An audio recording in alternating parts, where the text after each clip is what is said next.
Hello everyone, आप सभी का स्वागत है मेरे channel tricky chemistry basics by Suman Negi में।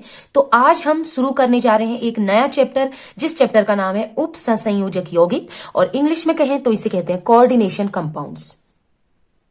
इससे पहले हमने हिंदी में बहुत सारे टॉपिक किए हैं। उसकी आप प्लेलिस्ट में जाके देख सकते हैं। बहुत सारे चैप्टर हमने 12th के कर लिए हैं, फर्स्ट बुक के। ये हमारा लास्ट चैप्टर रहा है। तो स्टार्ट करते हैं वीडियो को। स्टार्ट करते हैं डेफिनेशन से। तो ऐसे यौगिक जिसमें क्या रहता है, धातु और लिगेंड। ये शब्द क्या है ये अभी मैं आगे बताऊंगी।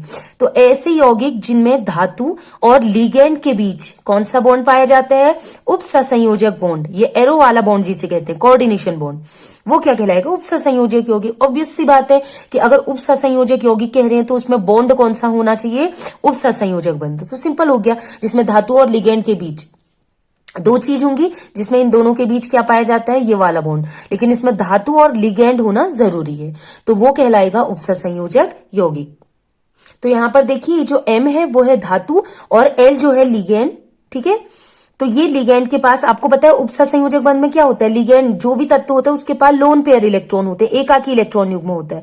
और ये जो इलेक्ट्रॉन है इसके पास एक्स्ट्रा है, बॉन्ड बनाने के अलावा एक्स्ट्रा इलेक्ट्रॉन। तो ये क्या करता है, कुछ समय के लिए धातु को दान कर देगा। तो इस प्रकार बनता है उपसंयोजक बंध। ये जो बंध बना है वो उपसंयोजक बंध है, और ये कहलाते हैं उपसंयोजक यौगिक। तो ऐसे बहुत सारे लिगेंड इस धातु में इसमें जुड़े होंगे और उसको इलेक्ट्रॉन दान कर रहे होंगे। तो इसको हम डिटेल में आगे पढ़ेंगे।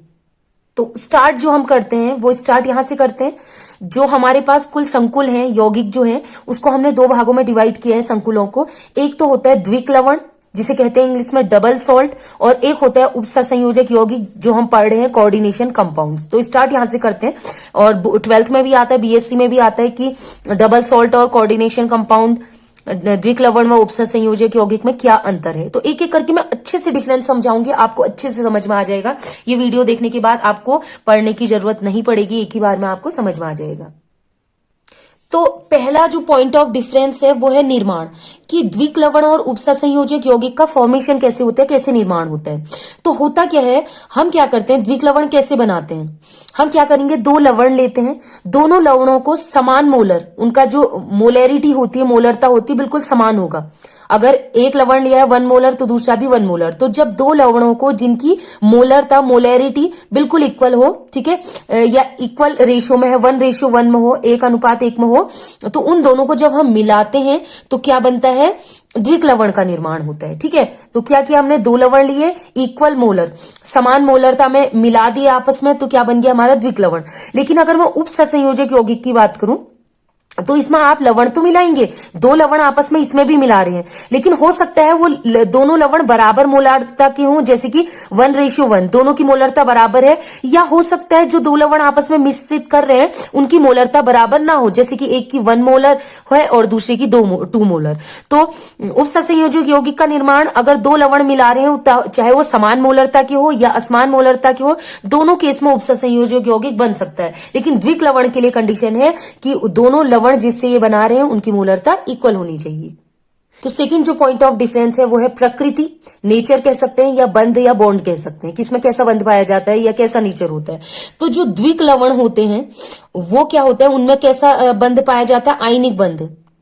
ठीक है, आयनिक बॉन्ड पाया जाता है, या इलेक्ट्रोवैलेंट बॉन्ड कह सकते हैं इसको। ठीक है, आयनिक बंध पाया जाता है, मतलब जिसमें धनायन ऋणायन होते हैं। ठीक है, तो ये जो द्विक लवण होंगे इसमें आयनों के रूप में मिलता होगा, ये धनायन और ऋणायन के रूप में मिलता होगा, इसलिए इसमें आयनिक बंध पाए जाते हैं। जबकि जो उपसंयोजक यौगिक है उसमें ये वाला बॉन्ड मिलता है, एरो वाला बॉन्ड, और नाम से ही लग रहा है उपसंयोजक यौगिक है, तो इसमें उपसंयोजक बंध पाया जाता है। लिगेंड क्या करता है, धातु को इलेक्ट्रॉन दान करता है, लोन पेयर इलेक्ट्रॉन दान करता है, जिससे क्या बनता है, उपसंयोजक बंध। तो इसमें उपसंयोजक बंध पाया जाता है, नाम ही बता रहा है। नेक्स्ट पॉइंट ऑफ डिफरेंस है अस्तित्व, जिसे बोलते हैं हम एग्जिस्टेंस बोल सकते हैं। ठीक, तो अस्तित्व कैसा होता है इनका, जो द्विक लवण है, ये जैसे हमने लिया है पोटास एलम, K2SO4 Al2SO4 का होल थ्राइस 24H2O। ठीक है, ये पोटास एलम है, जिसे फिटकरी भी हम कहते हैं।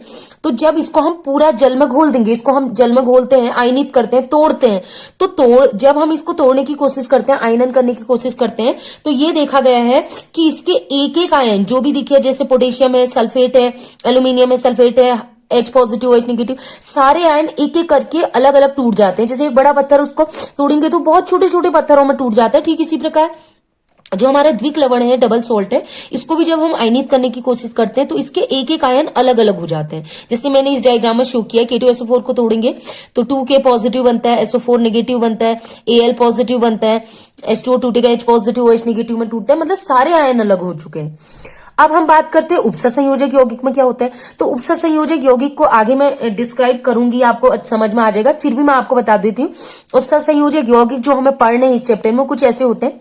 स्क्वायर ब्रैकेट होगा, स्क्वायर ब्रैकेट के अंदर धातु लिखा होगा और धातु के बाद जो भी कुछ लिखा होगा वो लिगेंड होगा, और इस स्क्वायर ब्रैकेट के बाहर भी कुछ तत्व लिखे होंगे। ठीक है, तो एक समान एक तरीके से ये सोचिए, ये स्क्वायर ब्रैकेट क्या है, ये आवरण है, ये बाउंड्री है घर की।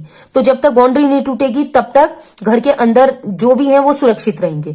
तो क्या होता है, जब इस पूरे संकुल को तोड़ते हैं, लेकिन जो बाउंड्री के बाहर है वो टूट जाएगा, वो अलग हो जाएगा। तो जब इस उपसंयोजक यौगिक है, इसको हम जब तोड़ते हैं तो तोड़ने पर जो स्क्वायर ब्रैकेट के अंदर वाला है वो तो सुरक्षित रहेगा क्योंकि बाउंड्री इसको सेव कर रही है, लेकिन स्क्वायर ब्रैकेट के जो बाहर है वो आयनित हो जाएगा।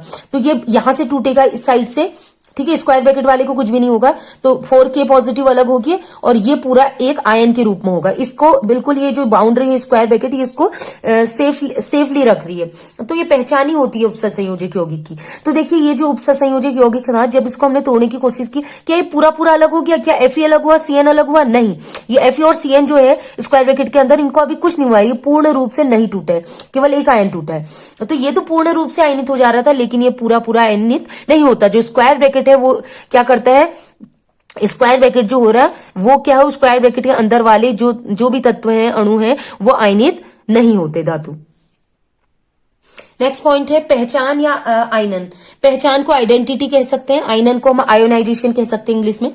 तो जब हम इनको तोड़ते हैं, जब इसको जल में पूरे रूप से घोल देते हैं, द्विक लवणों को, ठीक है, डबल सॉल्ट को हम पूरी तरीके से घोल देते हैं, आयनित हो जाता है। एक तो जैसे मैंने एक एग्जाम्पल के लिए हम बताते हैं कि मैंने आपको क्या दिया है, ये दिया हुआ है, देखिए, ठीक है, ये मैंने आपको दिया हुआ है, ठीक है, आयन आपको बीकर में आयन बना के दे दिए। तो क्या आप पहचान सकते हैं, क्या ये आप पहचान सकते हैं कि ये जो आयन है ये शुरू में क्या रहा होगा, किस चीज को, किस लवण को मैंने तोड़ा होगा, किस द्विक लवण को तोड़ा होगा कि मिल टूटने के बाद वो इतने सारे आयन दे देगा? तो ये तो बता ही नहीं सकते। क्यों नहीं बता सकते? देखिए, आपको पता है पॉजिटिव वाला नेगेटिव के साथ जुड़ता है, तो ये K पॉजिटिव OH से भी तो जुड़ सकता है, तो ये बन जाएगा KOH। ये K पॉजिटिव SO4 किसके साथ भी जुड़ सकता है, तो K2SO4 बनेगा। ये ऐसे ही ये एल्यूमिनियम है, SO4 के साथ भी जुड़ सकते हैं, AlSO4 बनेगा, या ये AlOH के साथ जुड़ेगा तो AlOH का होल थ्राइस बनेगा। तो हम जब एक से ज्यादा पॉजिटिव आयन है, एक से ज्यादा नेगेटिव आयन है, तो ये बताना मुश्किल होगा कि कौन किसके साथ जुड़ा होगा, मतलब शुरू में ही क्या रहा होगा जो कि टूटने के बाद ये आयन बने। तो जब ये पूर्ण रूप से आयनित हो जाते हैं, इसका एक एक आयन अलग हो जाता है, तो ये बताना मुश्किल हो जाता है कि ये शुरू में क्या हो रहा होगा। तो हम ये कह सकते हैं इस पॉइंट को कि ये जब आयनित हो जाते हैं, पूर्ण रूप से टूट जाते हैं, तो इनको पहचानना मुश्किल हो जाता है, मतलब ये अपनी पहचान, अपनी आइडेंटिटी खो देते हैं। अब नेक्स्ट की बात करें उपसंयोजक यौगिक की, तो उपसंयोजक यौगिक है टूटने के बाद भी अपनी पहचान बनाए रखते हैं, मतलब इनको पहचानना आसान होता है। क्यों? इसमें दो ही तो आयन बन रहे हैं, एक पॉजिटिव आयन, एक नेगेटिव आयन। तो ऑब्वियस सी बात है, जैसे इसमें एक से ज्यादा पॉजिटिव आयन थे, एक से ज्यादा नेगेटिव आयन थे, तो कोई भी किसी के साथ जुड़ सकता है। लेकिन यहां पर क्या हो रहा है, एक ही पॉजिटिव आयन है, एक ही नेगेटिव आयन है, तो क्वाइट ऑब्वियस सी बात है, पॉजिटिव वाला नेगेटिव के साथ जुड़ता है, तो ये जो पॉजिटिव है नेगेटिव के साथ जुड़ेगा, ये जुड़ेगा तो क्या बन जाएगा, ये क्या हो जाएगा, K4 और प्लस जिसे पॉजिटिव चार्ज से नेगेटिव चार्ज कैंसिल हो जाता है, तो ये बन गया K4 FeCN6, यही बन गया। तो इसमें केवल दो आयन है, तो पहचानना आसान है कि शुरू में क्या रहा होगा, इन दोनों को जोड़ देना है बस आपने। लेकिन इसमें एक से ज्यादा आयन थे तो पहचान मुश्किल है। तो हम कह सकते हैं कि जो उपसंयोजक यौगिक है, इसमें आयन बहुत कम बन रहे, दो ही आयन बन रहे, एक पॉजिटिव एक नेगेटिव। तो शुरू में ये क्या रहा होगा, ये हम आसानी से पहचान सकते हैं। तो हम कह सकते हैं ये अपनी पहचान बनाए रखते हैं। देखिए, आपको मैं एक एग्जांपल से समझाती हूँ। जैसे कि आपको दिया गया है 2Na पॉजिटिव प्लस CONH3 का होल 6 2 नेगेटिव, ये दो आयन दिए हैं। तो पूछ रहा शुरू में क्या रहा होगा, तो आपको कुछ नहीं करना है, बहुत आसान है। देखिए कैसे करना है, ये मैंने लिखा CO स्क्वायर ब्रैकेट वाले में को तो कुछ नहीं हुआ है, NH3 का होल 6 ये लिख दिया। ठीक है।